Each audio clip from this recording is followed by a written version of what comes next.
Daşowuzda paýta ýygymyna harbylar çekilýär.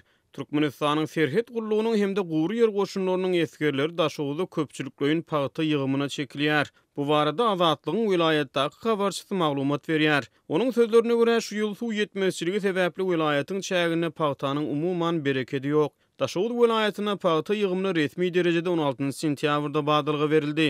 Asylynja paýtalar kärenneçileriň özleriniň ýygymyna zordan ýetýär.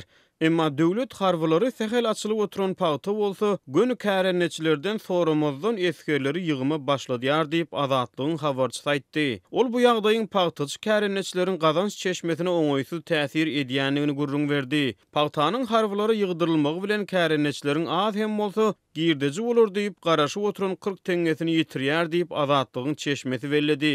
Türkmenistana paýtanyň 1 kilogramyny döwlet tarapyndan 1 manat tölew tölenýär. Onuň 50 teňgesi owa hyzmaty döküne suwa gidýär diýip habarçy galan 50 teňgäniň 40 teňgesiniň ýygymçylary tölenýändigini aýtdy.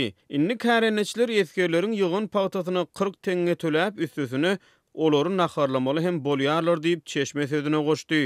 Onuň sözlerine görä häzirki wagtda müňlerçe esker paýta ýygymyna çekilýär. Azatlyk mundan ozal Daşowuzyň käbir mekteplerine 7-nji klassdan ýokary okuwçylaryň mejbury paýta ýygymyna çekilýändigi barada habar berdi. Vilayetyň çägindäki paýta kampaniýasynyň alınıp barlyşyny ýakyndan synlaýan habarçy Daşowuzyň Niýazow, Ýylanly, Görogly we Boldumsaz etraplarynyň owa we şäher mektepleriniň 7-nji klass okuwçylaryndan başlap, ähli okuwçylary günortan saat 12-çenli okudylyp soňra paýta ýygymyna ýar diýip 10 sentýabrda maglumat berdi. Ol vilayetyň çägine mektep okuwçylarynyň köpçülikleýin paýta ýygymyna çekilmegini soňky ýyllarda görülip eşdilmedik derejede diýip häsiýetlendirdi. 9 sentýabr güni Daşowuzda häkimetler vilayetyň Niýazow, Ýylanly we Görogly etraplarynyň büdjet işgärlerinden ibaret ýygymçy toparlaryny Ruhy Welent hemde Saparmurat Türkmenbaş etraplarynyň paýta meýdanlaryna mejbury çekdiler. Ýöne Azatlygyň habarçysynyň sözlerine görä olar ýygary paýta tapmandan owalardaky barlykly hojalyklara paýlanyp berildi.